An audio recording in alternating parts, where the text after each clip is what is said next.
नमस्कार दोस्तों। भाजपा शासित एमसीडी के अंदर भाजपा के 181 पार्षदों के नाम समर्पित हमारी भाजपा 181 सीरीज़, जिसके अंदर रोज़ हम भाजपा की लूट की एक स्कीम का खुलासा करते हैं। आज की एमसीडी में भाजपा द्वारा लूट की स्कीम नंबर 7। ये स्कीम एक संगठित गिरोह की तरह काम करती है, जैसे एक इंडस्ट्री काम करती है, जैसे एक माफिया काम करता है। इस तरह से भाजपा शासित एमसीडी में बिल्डिंग माफिया काम करता है। ये इतना संगठित है कि जानबूझ के राजधानी क्षेत्र में बनने वाले निर्माण कार्यों के ऊपर जो कानून जो है लागू होता है, जो बिल्डिंग बायलॉज हैं, वो इस तरीके के पेचीदा और कॉम्प्लिकेटेड बनाए गए हैं कि कोई भी आदमी अगर अपना मकान बनाना चाहता है तो वो उस कानून के मुताबिक बनाना लगभग नामुमकिन है।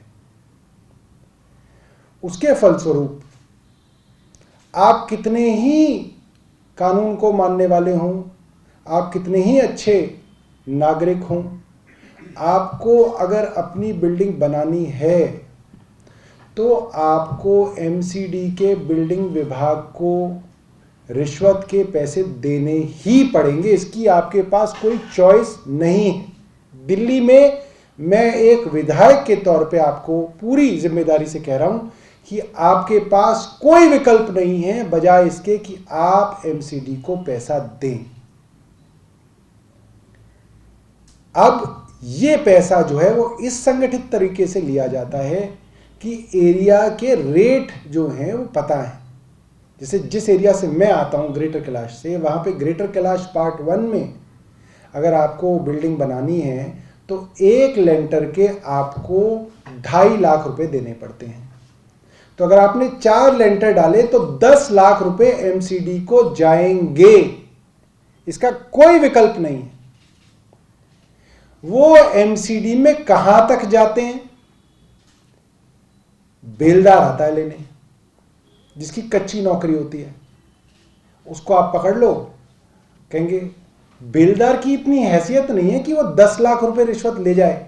और बेलदार को 10 लाख रुपए मिल जाए तो ये हैसियत कैसे हो गई कि ऊपर से नीचे तक, मेयर से पार्षद तक, पार्षद से एक्सियन से जेई तक सबने आंखें बंद कर लेते हैं।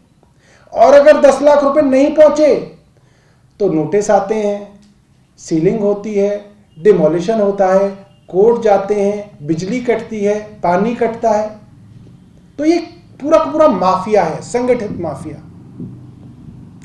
अक्सर इस कड़ी के अंदर पैसे का लेन देन उस इलाके के छोटे मोटे दलाल करते हैं, या एमसीडी के अंदर एक पोस्ट होती है बेलदार, कंस्ट्रक्शन के बेलदार होते हैं बिल्डिंग डिपार्टमेंट के, वो ये जो है पैसे का लेन देन करते हैं। अब आप इनकी ऑडियो रिकॉर्डिंग करेंगे तो भी उसमें कुछ नहीं मिलेगा।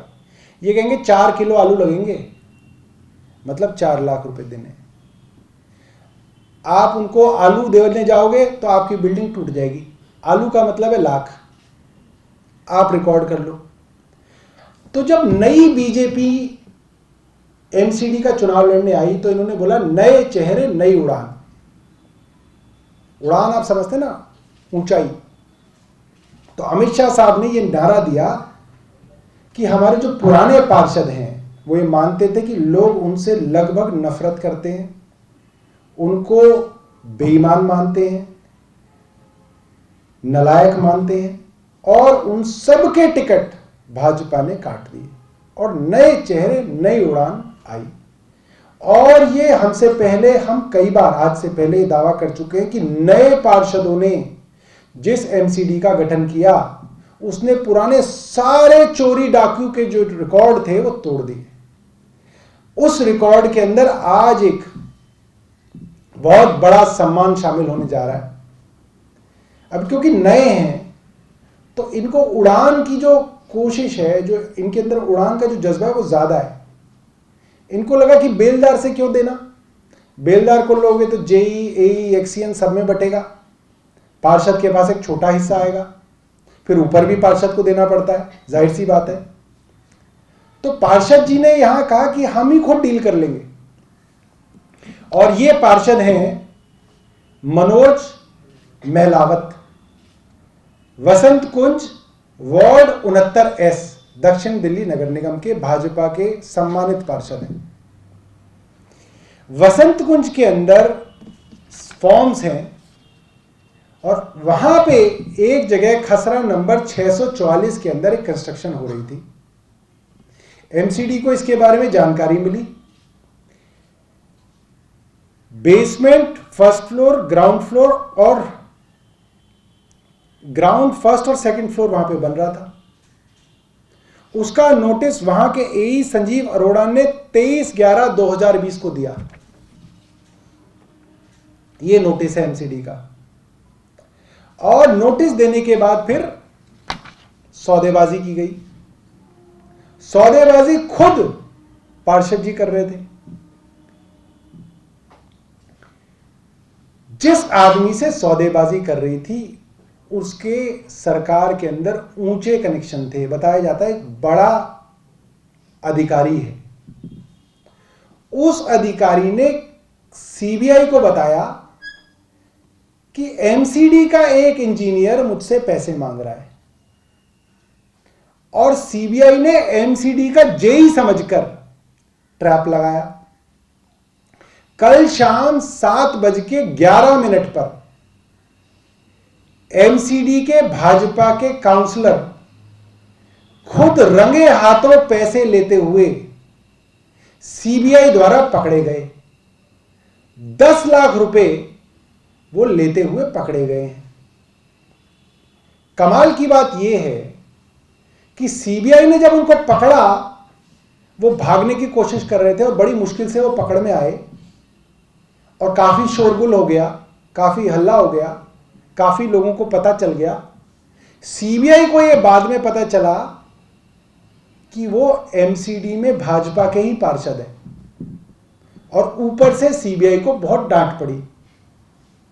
इसीलिए सीबीआई ने कल शाम को अपनी प्रेस रिलीज में नहीं बताया कि उन्होंने भाजपा के एक पार्षद को रंगे हाथों पकड़ा।